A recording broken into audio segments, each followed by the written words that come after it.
नमस्कार आदाब, मैं नुसरत चौधरी। आप देख रहे हैं तीखे बोल आपका स्वागत है। हम बता दें, आचार संहिता लग चुकी है और 20 नवंबर को इलेक्शंस होने वाले हैं। इन सारे इलेक्शंस को लेके हम मौजूद है करीम खान जी के साथ। हम इनके साथ चुनाव पे कुछ चर्चा करेंगे। करीम खान जी, आपका हमारे चैनल में स्वागत है। सर, जो कल्याण ग्रामीण क्षेत्र पड़ रहा है, यहाँ पे फिलहाल दो उम्मीदवार है ऐसा दिखाई दे रहा है, तो कौन से वो दो उम्मीदवार है?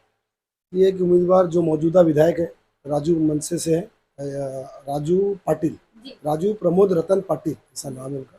और दूसरे जो उम्मीदवार है मशाल से, उद्योगगढ़ से, उनका नाम है सुभाष भोयर साहब। दोनों यहाँ से उम्मीदवार हैं। दोनों ऐसे हैं। पिछले जो यहाँ के नेता रहे हैं वो राजू रतन पाटिल जी रहे हैं। आपने उनका दौरा कितनी दफा देखा है यहाँ? बोलने को अफसोस है मुझे कि मैंने खुद ने बड़ी मेहनत की है उनके उनके साथ में। ये पूरा इलाका जानता है और ये खुद भी जानते हैं, लेकिन अफसोस रहा है कि उनका दौरा ना के बराबर रहा है। ना के बराबर रहा है, तो क्या लग रहा है कि दोबारा से राजू रतन पाटिल जी को समर्थन दिया जाए या नहीं? देखिए, आप अगर हमारी बात करेंगे, हमारी संगठन की बात करेंगे, तो मैं समझता हूँ हमारे इस इलाके की बात करेंगे, जो ये पर प्रांतियों का इलाका है, तो मैं नहीं समझता कि हमारा भी वो मुंह रह गया है कि हम जनता के बीच में जाके राजू रतन पाटिल की वोट मांग सके। मुझे नहीं लगता।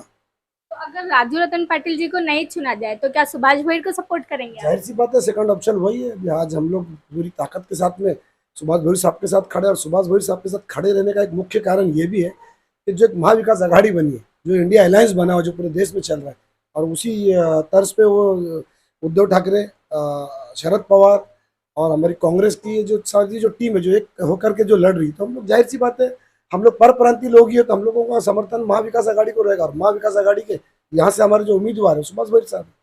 सर, क्या लगता आखिर क्या वजूहत रही होगी जो राजू रतन पाटिल जी ने सिर्फ इस क्षेत्र पे ध्यान नहीं दिया, बाकी सारे क्षेत्र पे उन्होंने काम किया है?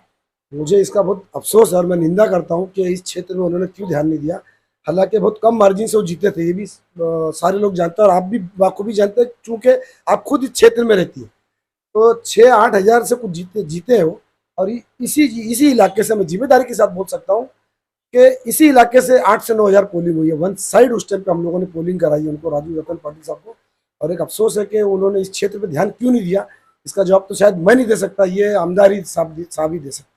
हमने ऑफ कैमरा कई लोगों से बात की थी जिन्होंने कहा कि ऑलरेडी डॉक्टर जितेंद्र अवार्ड जी इस क्षेत्र पे काफी ध्यान दे रहे थे, ये वजह रही कि राजू रतन पाटिल जी ने इस पे ध्यान नहीं दिया। क्या कहेंगे? नहीं, देखिए, मैं इसकी इस चीज़ को मैं तो नहीं तायद कर सकता हूँ, क्योंकि हर एमएलए का और हर कॉर्पोरेटर का, हर नेता का एक क्षेत्र होता है। तो अवार्ड साहब ने ऐसा नहीं कि इस तरफ ध्यान नहीं दिया। कहीं हमारे को कोई सुख दुख लगा तो अवार्ड साहब भी बढ़ चढ़ के हिस्सा लिए, इसमें कोई दो राय नहीं। लेकिन राजनीतिक तरीके से मैं नहीं समझता कि अवार्ड साहब ने यहाँ पे कोई इंटरफेरेंस किया, मदद की है लोगों की। चूंकि उनके लोग यहाँ पर भी बसते हैं, और यही लोग हैं जो मुमरा में बसते हैं, जो वोटर्स लोग हैं, काफ़ी ऐसे व्यापारी लोग हैं जो धंधा उनका यहाँ पर है, लेकिन वो रहने के लिए मुमरा से। तो अवार्ड साहब ने साथ दिया, इसमें कोई दो राय मतलब इंटरफेरेंस नहीं किया, अगर राजू रतन पाटिल जी चाहते तो काम हो सकता है। मैं नहीं समझता कि अवार्ड साहब ने कोई पॉलिटिकली या प्रैक्टिकली या इस जमीन पे कहीं पर कोई अवार्ड साहब ने पॉलिटिकली इंटरफेरेंस किया, मैं तो अभी तक का नहीं देखा। सर, कुछ मंशे के लोग हैं जिन्होंने ये दावा किया था कि राजू रतन पाटिल जी ने यहाँ पे काम किया है। हम आपको काम बताते हैं। फाउंटेन होटल के पीछे का जो रास्ता है राउतरा मार्केट का, उसको बनाने की कुछ निधि पास हुई थी जो सुभाष भोईर के घर तक जाती है। इल्जामात ये भी लगे कि वो निधि ही इसलिए पास हुई कि सुभाष भोईर जी के घर का जो रास्ता है वो बन सके, तो इस पे क्या कहेंगे? मैं पहली बात तो, रौतारा मार्केट एक अलग पार्ट है और सुभाष भोईर साहब का घर उस तरफ में, पीछे की तरफ। तो मैं तो इस चीज को नहीं मानता, क्योंकि मैं भी पुराना आदमी, यहाँ पे कौन सा रोड कहाँ जा रहा है मुझसे बेहतर मैं नहीं समझता कि कोई और जानता हूँ। मैं इसको नहीं, ये बात को मैं मतलब अंगूठा लगा सकता हूँ कि जो रास्ता उनके यहाँ जा रहा था, इसकी वजह से वो निधि मतलब लैप्स की गई या लैप्स हो गई। मैं इस चीज को नहीं मान सकता, ये गलत बात।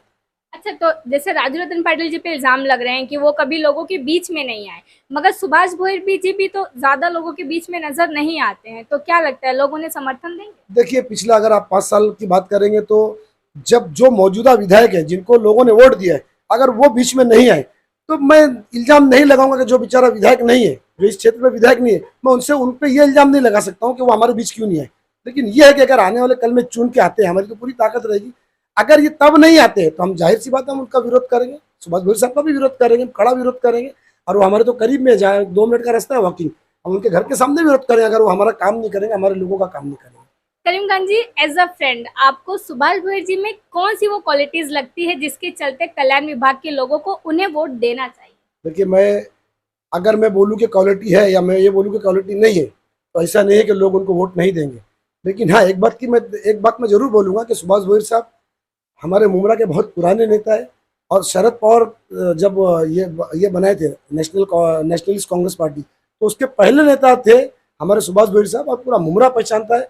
और रही बात कल्याण ग्रामीण की, तो कल्याण ग्रामीण में 5 साल अपना कार्यकाल निकाल चुके हैं और अच्छा कार्यकाल निकाले। जो मैंने रिसर्च किया, जो मैंने ऑब्जर्व किया, तो अच्छा कार्यकाल निकाला है।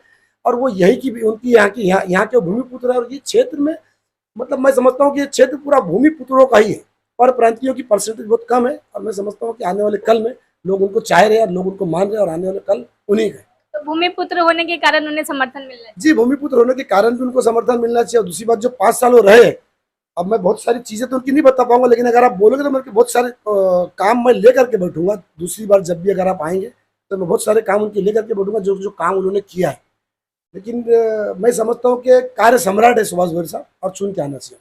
आपने सुना करीम खान जी को, जो आज हम कल्याण विभाग का जो क्षेत्र था उस पे हम बात कर रहे थे। ये पार्ट 1 था। हम इसी तरीके से हर क्षेत्र के हर नेता से बात करेंगे कि उनके हिसाब से कौन सा आने वाला विधायक ज्यादा बेहतर है आवाम के लिए। कैसी रही हमारी न्यूज, कमेंट करके अपनी राय जरूर बताएं। मैं नुसरत चौधरी, जय हिंद, जय महाराष्ट्र।